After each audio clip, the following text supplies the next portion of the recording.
CPM general സെക്രട്ടറിയായി വീണ്ടും തിരഞ്ഞെടുക്കപ്പെട്ട ശ്രീ യെച്ചൂരിയുമായിട്ട് ഒരു പരമ്പരാഗത അഭിമുഖത്തിൻ്റെ അപ്പുറത്ത് ഒരു അർത്ഥവത്തായിട്ടുള്ള സംവാദത്തിന് വേണ്ടിയാണ് ഈ വേദി ഞങ്ങൾ ഒരുക്കുന്നത്.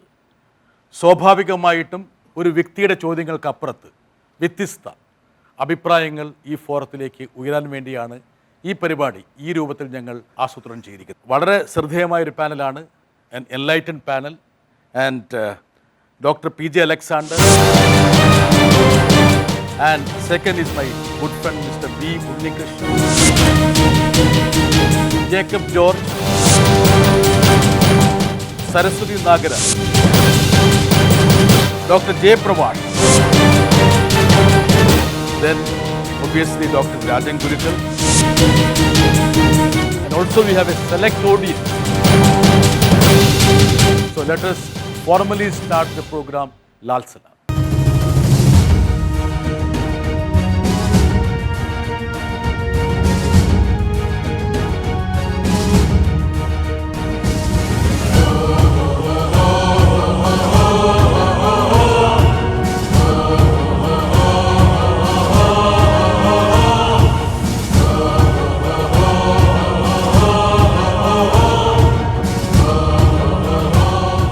Who should be the opening spokesperson or the opening batsman here?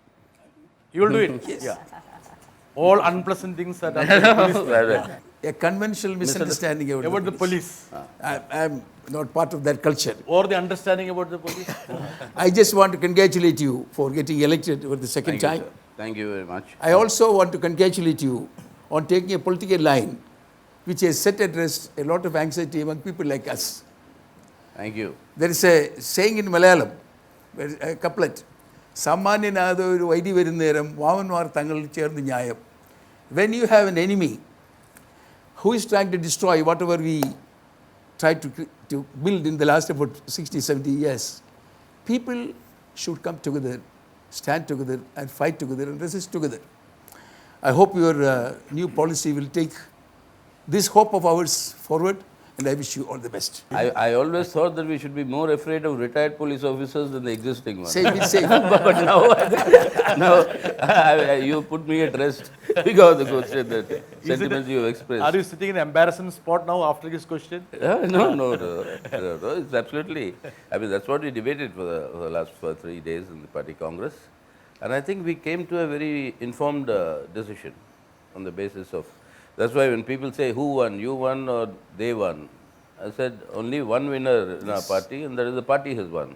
I think our commitment to the country and to the people, that we have to get rid of this challenges that are being posed, multifold challenges that the present government is getting posed, in order to advance whatever we want to achieve for the future. We have our idea what India should be in the future. Others may have other ideas, but even for all of us to move forward, it's necessary to get rid of this regime and the onslaughts they are mounting. I think he's much more influenced because of the media reports that have come out in Kerala press. So much of things were happening in Hyderabad. You were holding somebody's throat, somebody was holding your throat. I think driven by such media reports? Not at all. Dr. Rajat, what could be your pick on, when you are having an interaction with Comrade Sitaram? One major problem that worries me is what is called functional autocracy, which is silently in the making. Nobody is able to notice it. This is a clear indication, any Marxist would know this. Theoretically, late capitalism would require immediate decisions. Capitalism cannot wait. And gone are the days that capitalism can adjust with bourgeois democracy. Now it needs full de facto kind of control, that kind of a state system. And the crony state capitalist system is operating through this what I call functional autocracy. Absolutely right, sir. Because what is happening, you see, take instances at various levels. You were talking only of matters concerning economic matters of investments of finances of funds being released. But look at it as a larger picture. What is happening is the undermining of your entire constitutional order. Yes. Today, if you look at it, let's take the last 3 instances. You have more than 50 members of the Lok Sabha standing up saying that they want to move a motion of no confidence. The parliament is not allowed to function, and that doesn't come. You have more than 50 members of the Rajya Sabha signing an impeachment motion.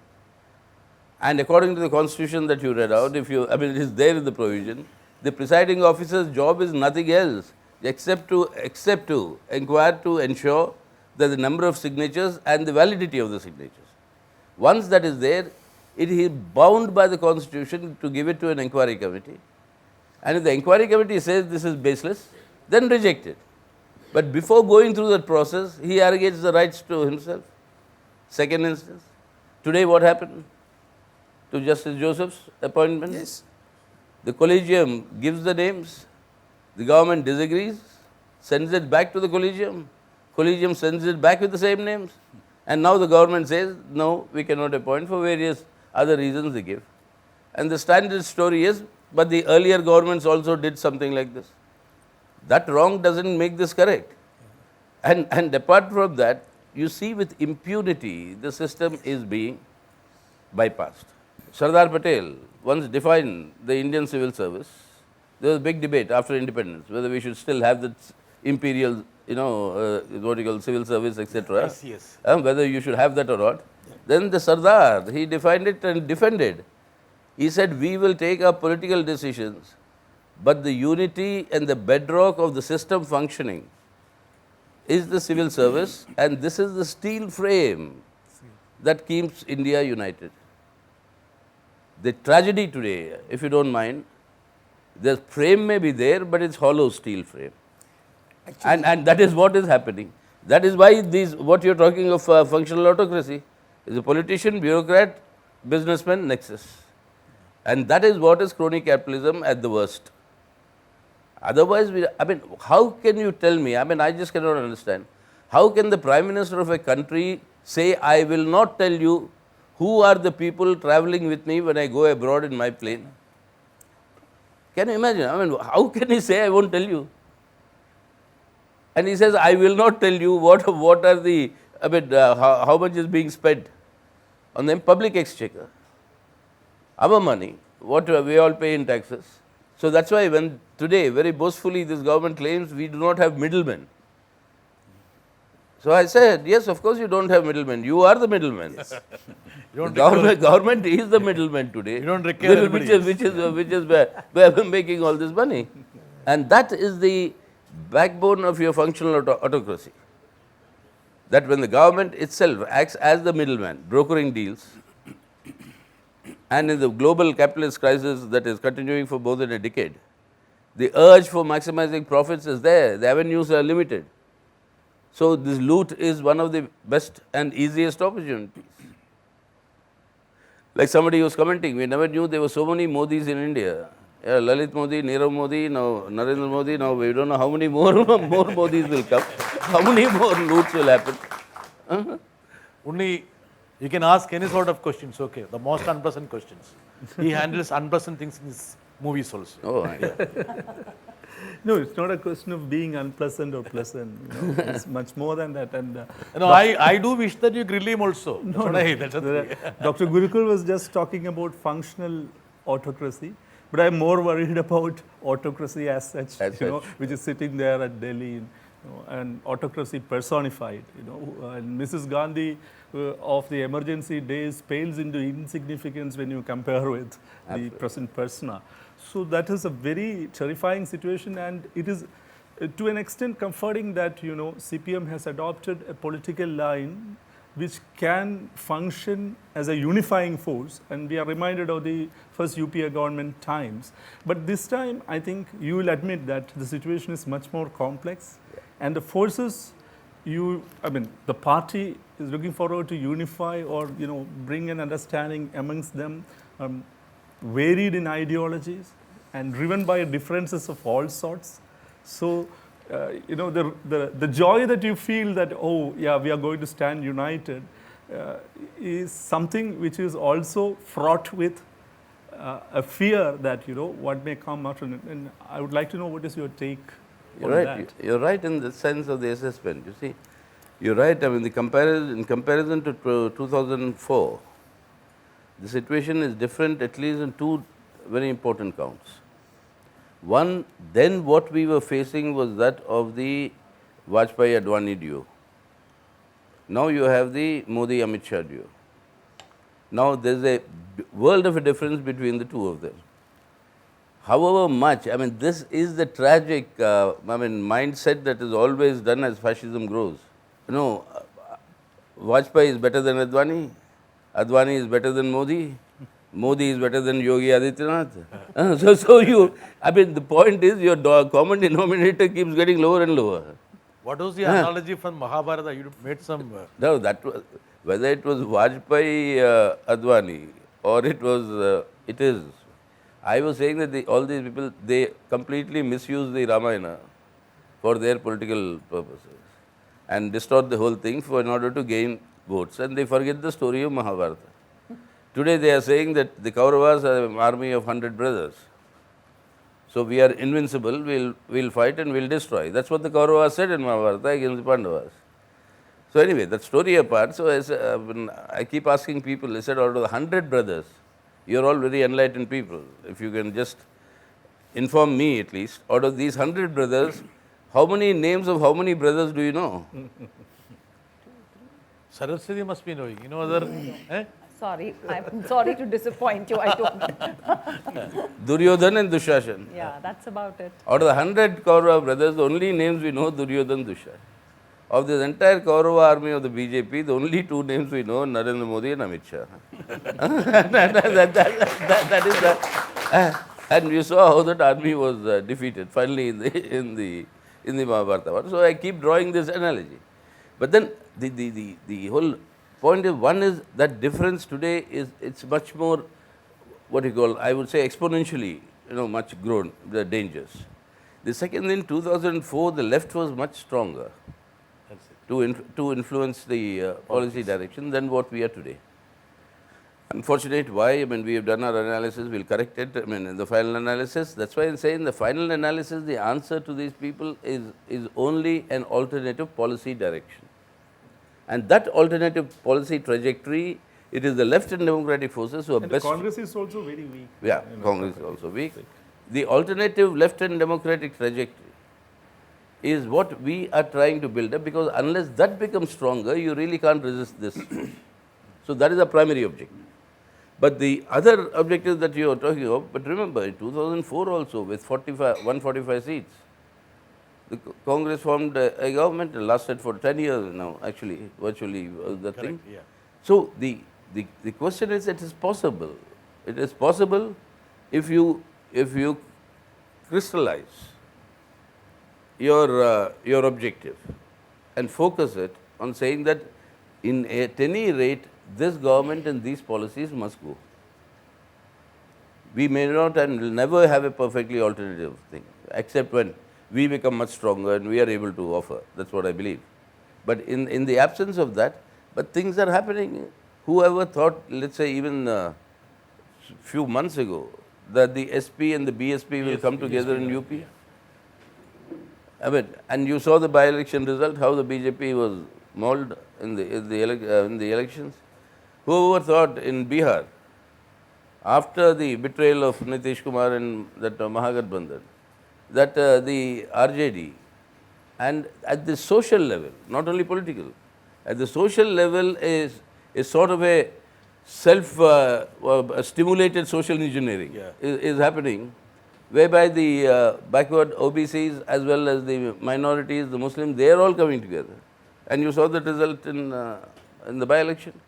So things are, I think, taking shape, because everybody else, it's not only a question of political survival. Like Mr. Alexander read out that constitution, every one of us, we take our oath on the constitution, we say this is what will protect, and now you see that whole order crumbling. So in order to defend that, I think better sense is prevailing, it will prevail, and I hope there will be some degree of... I think only wanted to ask a supplementary question. If Amit Shah and Narendra Modi could be the Duryodhana and Dushasana combined, who could be the Pandavas? That's a genuine brittas. all that I can say, I mean, all that I can say is don't ascribe any religious motive to it. All that I can say is our role be that of Krishna the advisor. That we will be the, because we are always our patent, intellectual patent or intellectual property. No, right, actually, I am reminded about a comment made is by. that outside support. No, I am, That's why. Comrade Sitaram, I am reminded about a comment made when we were sitting with Mammootty. And somebody was saying that despite the fact that you are having Sita and Ram with you, why couldn't you checkmate Narendra Modi? He's Sitaram, that's what I said. I told them that what I require is Hanuman and his army. And it is that army that I am trying to mobilize, that is the Indian people. When they come, and when they come into struggle on these issues, then of course we will defeat them. Question related to Unnikeshans. Dr. K.M. Panikar, I think your S12 guru, and he's not well, but he really wanted to be part of the show. So he has asked a question, please. There is a possibility of a multi-class mobilization of the people in this country today in the face of communal fascist upsurge. How this upsurge could be faced is perhaps the most important political question today. I am one of those who believe that it can be done only through multi-class mobilization. And I read your lectures and interviews recently as an expression of such a possibility in Indian politics. A possibility in which the left is not to dominate a popular mobilization, but to hegemonize it. Am I right in assuming that is your political view? If that is so, how do you do in the next 3 years actualize this mobilization through popular struggles? It is easy to say that we must reach out to people, but in a society in which there are multiple contradictions, how it can be effected is a major political issue. I would like to know your views. Today is Dr. Panikar's 82nd birthday.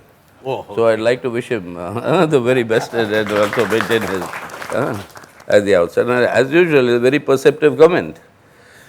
Because yes, at one level, the class unity and the unity of the exploited classes to change our system, to create a exploitation-less society is the ultimate objective of all communists. And that is what we all are working for. But in the process, in order to achieve that, we require conditions by which we will be able to have both the time and space to intensify people's struggles. Today what this government is doing is denying the time and space, undercutting that opportunities, and therefore its removal is imperative to advance our revolutionary struggle forward. So like that, if that removal is imperative, then like Dr. Panikar said, it has to be a multi-class coalition.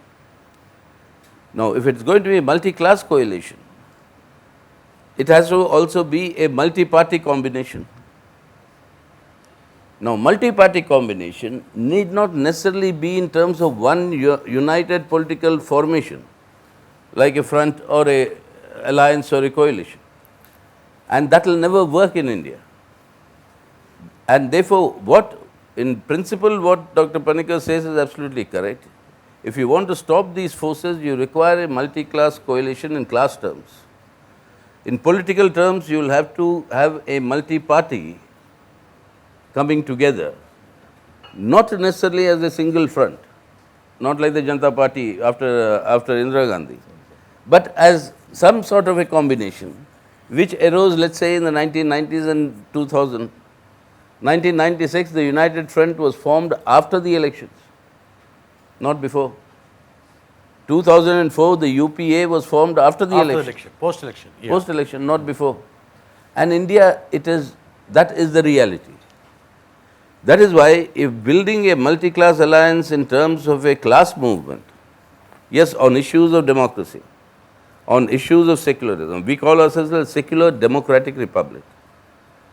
When democracy was under attack, we formed that multi-class coalition. A multi-party merger took place and Janata Party came. Today, secularism is in danger and equally democracy is also getting into danger. So something similar churning will and I think is already taking place in the Indian political system. That's why today it will be a big misnomer to talk in terms of will you go with the Congress? Okay. Where will I go? In UP, what will I do going with the Congress? SP, BSP, if they get together, Congress is inconsequential, I am inconsequential. What is the meaning of that question in India? The whole of South, other than Karnataka. So you can't think in terms of alliances. No, that is out of the question. The question is, you will have to pool your resources to ensure the common enemy Correct. is defeated. In your own pockets of it. In whichever pocket that are there. Suppose in Karnataka, what did we say? We are contesting 19 seats. And then we said in the rest of the seats, the objective is to defeat the BJP. Now, who it is? That the concrete constituency wise we will decide. And that is how it will happen. So the transfer of votes will happen smoothly. There won't be any hiccups in between. Suppose you have got 5,000 followers. Yeah, I think, transfer of vote becomes an important element when you actually have to convince people to transfer. Yeah, campaign. Now the campaign itself is such that you have to get rid of these people. Myself, marks I would have never passed in my life. The question of left as imagination and left as reality. There's a big gap. ചോദ്യം എന്ന് വെച്ചാൽ അധികാരത്തിൽ കയറുമോ അതേ പുറത്തേക്ക് എന്നുള്ളതാണ്. Same policy will go on.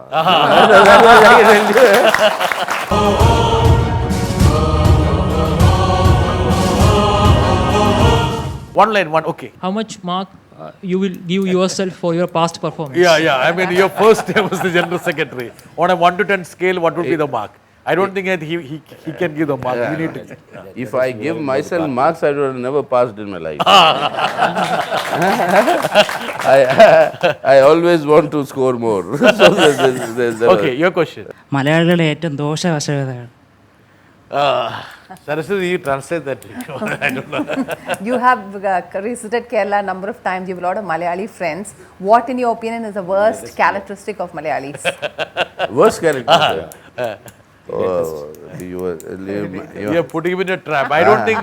No, not a trap. Actually, honestly speaking, that's a compliment to all of you. I'm trying to figure out what is worse in Malayalam.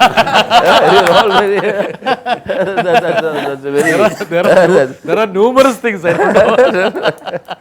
Okay, Jacob, you have the tendency to ask a lot of mischievous questions. Why don't you shoot one? Yes, now? yes. Not that mischievous. Yeah. But see, Comrade Sitaram, we have been reading newspapers. For the media in Kerala, CPM Party Congress is an important news. So all of our reporters come to Hyderabad, they report.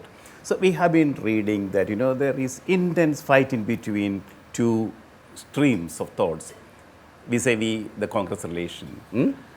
With respect to the Congress relation. Yeah. See, my question is, was it that the CPM could avoid a second historic blunder? What would be the blunder? Going or not going? Yeah, what was the blunder? That is the point. You need to define the That is blunder. the point. Is there a blunder at all? That's another question. That is one. Yeah. What is the blunder according to you? What was the blunder? But the historic blunder What is that Jyoti Basu has mentioned. Oh, he's coming back. He's going back to the history. That one. So, I mean, looking back, he's saying that, judging the present situation, you did commit a blunder by not allowing Jyoti Basu to become the Prime Minister. Is that your question? Yes. Yeah, that's his question. Very simple. Yeah. Well, that is now history. That is over. But from that history, we evaluated, we discussed in a party congress. We in fact voted in a party congress to say whether it's right or wrong. And then eventually here in Trivandrum, in 2000, we had a special congress to update our party program. And there in the party program, earlier there was only a reference to state governments, like Bengal, Kerala, Tripura, when we had them. But then we amended that to say state and centre. And then we said if such a similar situation like what happened in 96 with Jyoti Basu case comes, the central committee of the day will take a decision based on the concrete situation of that time. So the chances of repeating that historical blunder, as you would call it, that's why I said, what is a blunder? Going in or not going in? That is now been limited with this sort of a understanding we arrived at in the party program itself. That is our ultimate document, guideline. So that is, but I think that is a much later stage. Right now the task is to make sure that they don't return to power. Now they are employing everything under the sun, every dirty trick. See, They have mastered the art of losing the elections but forming the government. yeah. They have done it in Goa, they have done it in Manipur, they have done it in now Bihar again by Goa they had done it. Goa, Yeah. Manipur, Uttaranchal. Yeah. You are talking about principles, democracy, or the good policies of CPM as a leftist party in India. But see, pitted against you is a party which says that it is democratic, but it is not democratic. It will go to any extent. Even you can see what is happening with respect to the Justice K. Matthew in the Joseph. K. Joseph in the Supreme Court. So that is a party which doesn't believe in democracy, freedom of press, even freedom of the people. Then how can you fight such a party sticking on to your own principles forever and ever? No. I mean, we will stick on to our principles, and part of our principles is to get rid of this government. That is the main So principle. it is not as though that we are sticking on to principles and not getting rid of the government. But they have got rid of you in Tripura. No, that's a separate story. That's a different story. But you see, the question is that there are many states like Punjab where they were in government, they lost. Goa, they were in government, they lost. Later they made a government. That's a different matter. No, Comrade Sitaram, he wants you to take some unprincipled position. That's it. Jacob, is that what you want them to do? No. If the trend of the thought, if the trend of the thought and logic is to say that situation today warrants you to be unprincipled also. Yeah, that's what he meant. Yeah. My answer would be there is no need to be unprincipled at all. Situation on the basis of a principled position, we can still achieve that objective.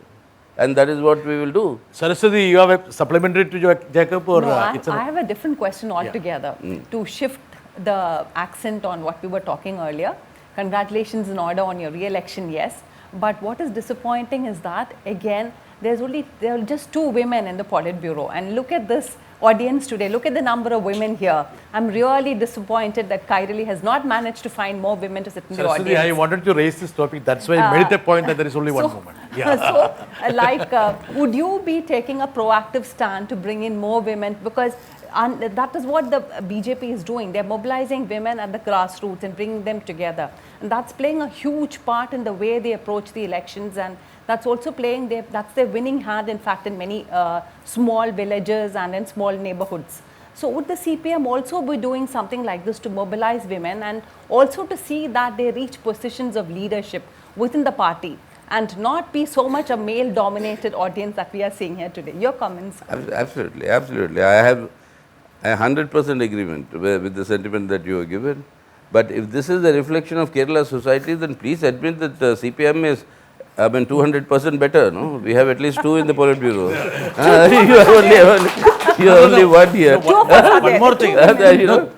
It's a question of actually equipping the women in order to, and there are capable women. There is no doubt of that. I'm not disputing that at all. You have a society in which the CPM is also there, which we are fighting. We are fighting to change. There are women who are very, very capable, maybe more capable than men in many instances. But the question is that we are making all our efforts to try and see that more and more do come in. But we don't want to make symbolic points, we want to make in real terms. And that is happening. And if you look at it now, at lower below, and these are the leaders who will emerge tomorrow. Yeah. May I add a supplementary question to that? Yeah, please. Because if you look at it, even in our times, there were so many vibrant young leaders in the SFI. You don't see any of them in active politics today in the top rings of the leadership. Well, I was not firebrand, is it? I'm not No, look at I didn't say that. Talking about the women, even in Kerala, colleges, there were a lot of women leaders, but none of them really made it to the top. They seem to be missing somewhere, lost in the middle rings of the party. So would the party be doing some, and also there's an urgent need on the part of even some of the party leaders to be more sensitive to gender. and to empowerment of women. I entirely agree with you. I do agree with you, sir. I have my own generation. I can name you so many of these girl comrades then girl comrades who were all very, very active, bright, militant, powerful, etc. But as they grow up, and that is what I was telling you about the society in which we are growing up. Now that is a much larger battle. We are engaging in it. The patriarchal order that you have here is by itself the biggest dampener for providing the encouragement required for women to go beyond a certain Lakshman Rekha, so to speak, which is all nonsense. They can do everything else in terms of having a proper family life, everything, and still be active and continue to do their politics. That's perfectly possible. But that is the milieu we have to break. And there I'd like to, only request all of you, is not only the task of CPM trying to fight that patriarchal system, it's the task of all of us. All of us, yeah. And until all of us join and fight this, we cannot stop this sort of a barrier that is created for women to go beyond a point. And mind you, this is a big philosophical debate. I don't know if you are a keen film goer. If you are, then Cuba used to, still does, produces some of the most amazing, films. And they do it, you would know.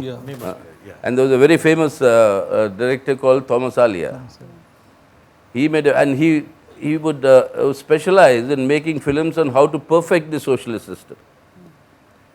There was one of his hilarious film called The Death of the Bureaucrat. On how socialism has come, but the bureaucracy is not gone, how to change it. And there's this film, it's up to a point. Under socialism, women are equal. But he says up to a point. No, you're equal, but you're only equal up to a point. After that point, it's no longer equal. That is where the patriarchy and the system comes in. And that is what has to be fought. And there my appeal is that every one of us in society who is progressive, who is forward-looking, will have to come forward and fight. It's not only the fight conducted by political parties, but it has to be a very enlightened, informed struggle that the Indian society has to lead. And there it's not men versus women. All of us together will have to do that. One more question, please. ഇന്ത്യയിലുള്ള നമ്മുടെ സംസ്കൃത ശ്ലോകങ്ങൾ ഒട്ടനവധിയാണ്. ഇപ്പോഴത്തെ ഇന്ത്യയുടെ political situation വെച്ചിട്ട് ഏത് ശ്ലോകനോടാണ് താങ്കൾക്ക് compare ചെയ്യാൻ പറ്റുന്നത്? Which sloga is apt for the current political situation? The sloka that is apt for the country.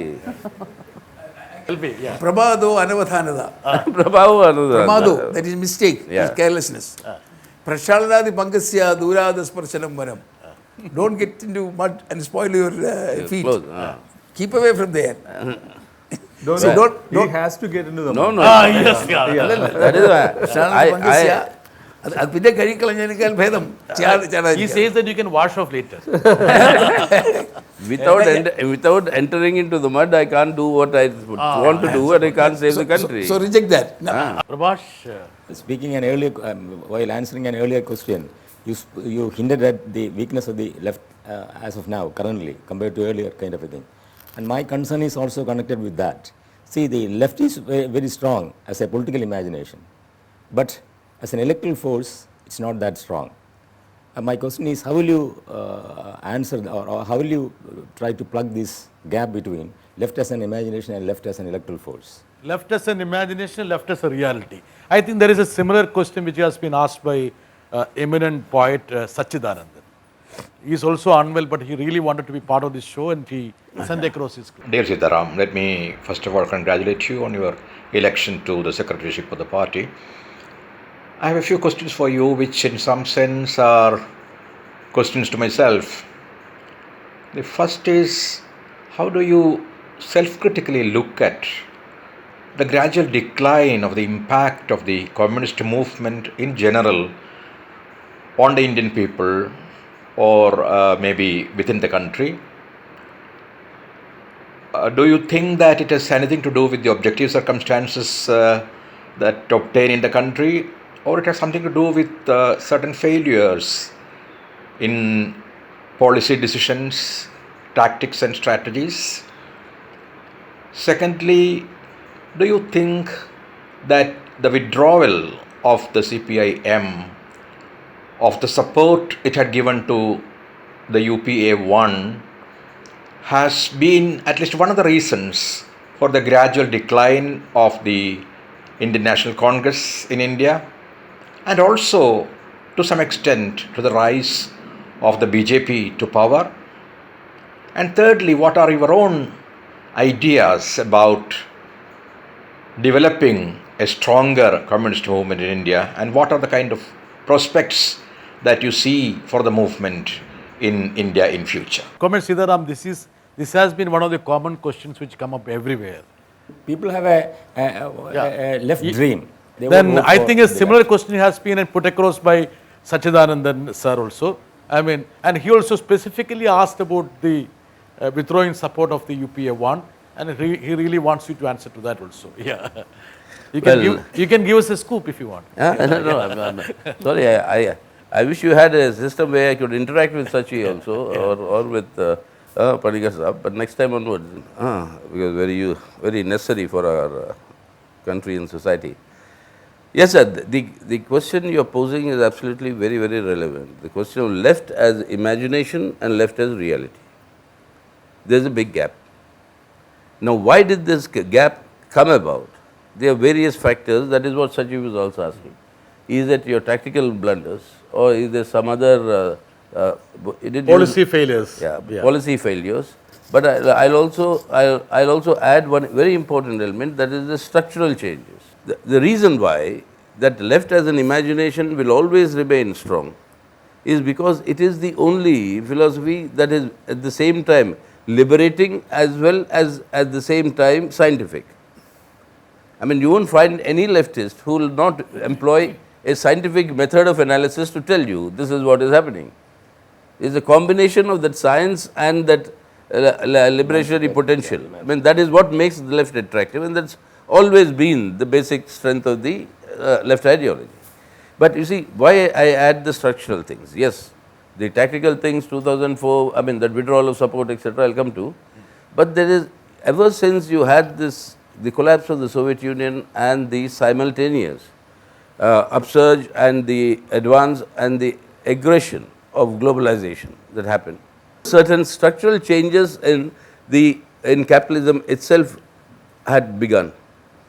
It took some time to people to realize, because what was the objective? There is no longer here any danger for naked profit maximization. Naked profit maximization means that all services hitherto have been managed by the governments of various countries could be privatized for profit maximization. The first of the one to hit was education, followed by health. Now everything, I mean, from water to electricity to transport to everything is being privatized, except people say air. But now you come to cities like Delhi. Even Bangalore, it is. Bangalore, I mean, it's so polluted. Now the new thing that has started is what is, I believe somebody told me, is called the ozone bar. Right.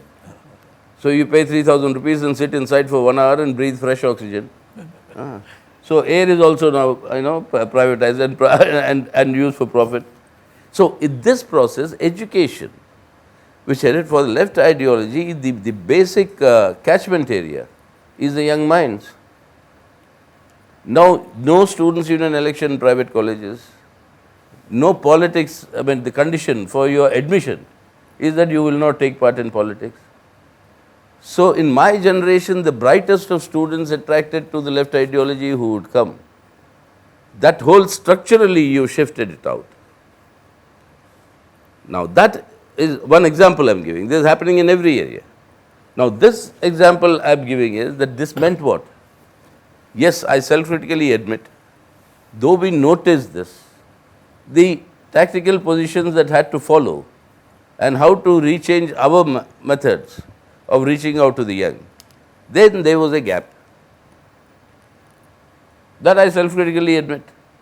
Now, that is the gap we are trying to now fulfill. That is happening also. That is why you find that the left as imagination is actually gaining ground nowadays. saying that this, after all, is the only answer. There is the alternative.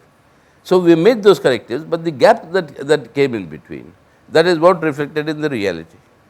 Now, if one generation of, let's say, the young minds, the most active, the minds that contribute the most to your society is growing, if they are denied this exposure to the progressive left thought, it's not that they should join, but the very fact that they are exposed to the thought makes a big change to the system. JNU, everybody says left bastion, left bastion. I mean, I don't think, there's been anybody who spent longer or been working with JNU than with the students that I have done. But the largest proportion of IAS, IPS and your services are all contribution of JNU. They don't join the communist movement or the party or the trade unions. That's where they go. But when they go, they carry with them that progressive democratic consciousness, which is what builds our system.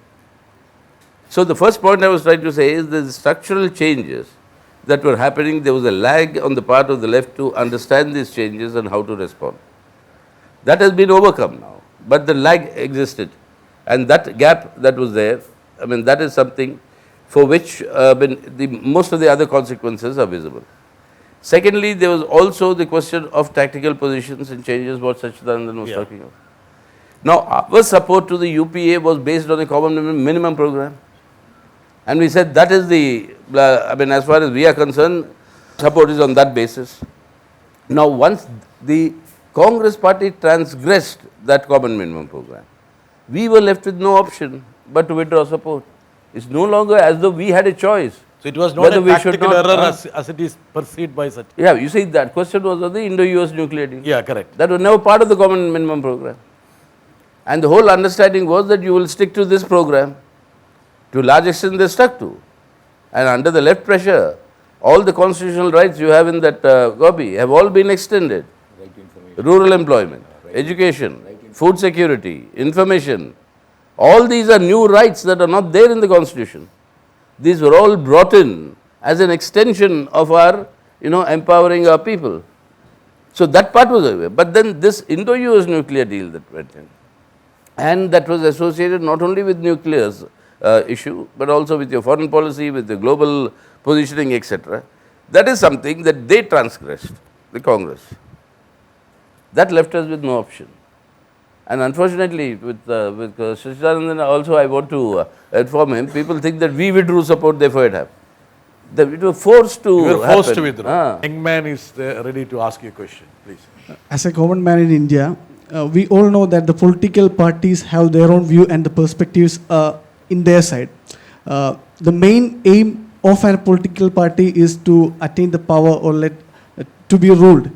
And my question is that after winning, let's say, 2019 parliament election, whether your policy or strategy will be the same. Let's say you are planning to be a part, let's say, will be same or in the you you have predicted their victory already now? Yeah, I wish so. I wish so. Good. Thank you so much. Whether you will go beyond the perspective or the power to achieve the rules and all, will you be in the same strategy or will you tear apart? ചോദ്യം എന്ന് വെച്ചാൽ അധികാരത്തിൽ കയറുമോ അതേ പുറത്തേക്ക് എന്നുള്ളതാണ്. Same policy പോവാം. We are not going to deceive the people. We are very clear. What we commit, we are honest, we are straightforward, we are committed.